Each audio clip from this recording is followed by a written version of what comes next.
Dear students, welcome to SRK online classes. Today we are discussing about one of the important concepts of organic chemistry, that is classification of organic compounds in terms of aromatic, anti-aromatic, non-aromatic compounds. First, let us concentrate what are aromatic compounds. According to the definition of aromatic compounds, cyclic unsaturated compounds predominantly shows saturated properties is known as aromatic character. Such compounds are said to be aromatic compounds.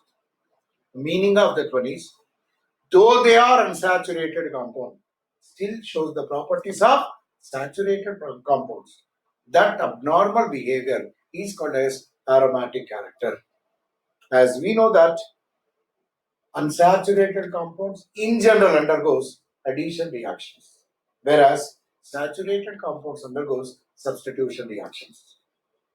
Therefore, all aromatic compounds undergoes substitution reactions rather than addition reaction. That abnormal behavior is called as aromatic character. Now, what are the conditions for aromatic compounds? There are 4 conditions for aromatic compounds. Number 1, all aromatic compounds should be cyclic. These are all cyclic compounds. Open chain compounds are not examples of aromatic compounds. They must be what? Cyclic compounds. Second one, planar.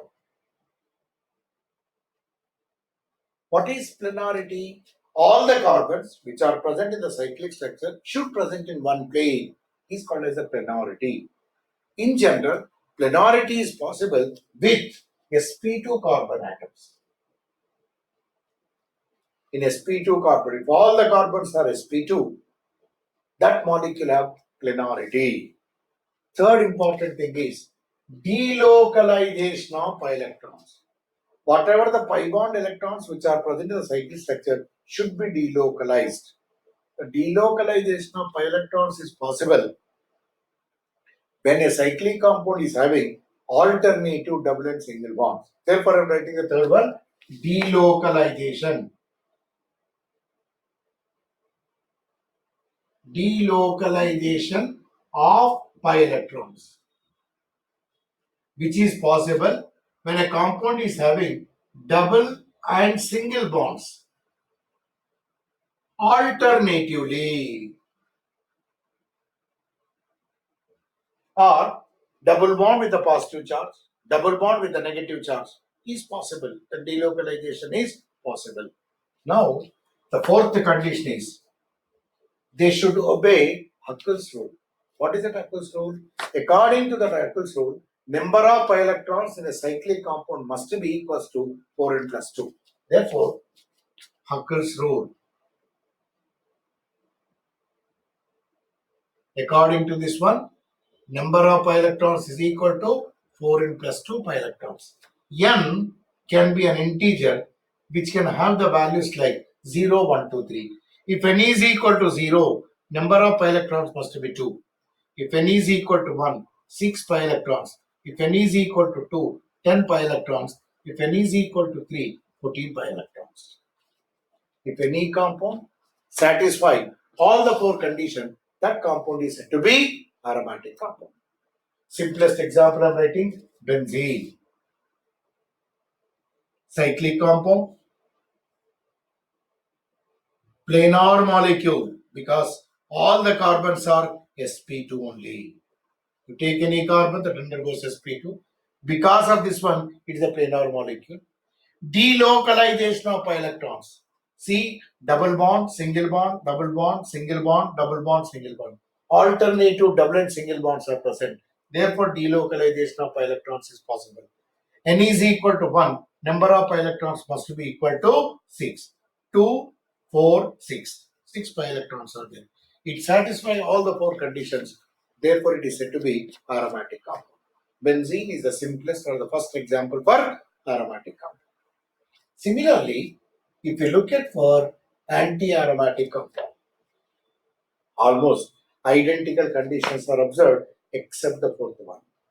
I'll write the first one, Even anti-aromatic compounds must be cyclic, just like the previous one. Second one, they should be planar, means carbons must be sp2 or sp carbons. Third one, what? Delocalization of pi electrons.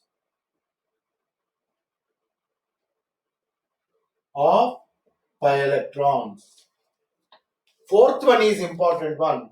That is the difference between aromatic and anti-aromatic compounds. Number of pi electrons must be equals to 4n. Number of pi electrons must be equal to 4n. N value can be 1, 2, 3, etc. If n is equal to 1, 4 pi electrons, 8 pi electrons, 12 pi electrons, and so on. Any compound satisfy these conditions, it is said to be what? Anti-aromatic compound. Similarly, now we'll discuss about non-aromatic.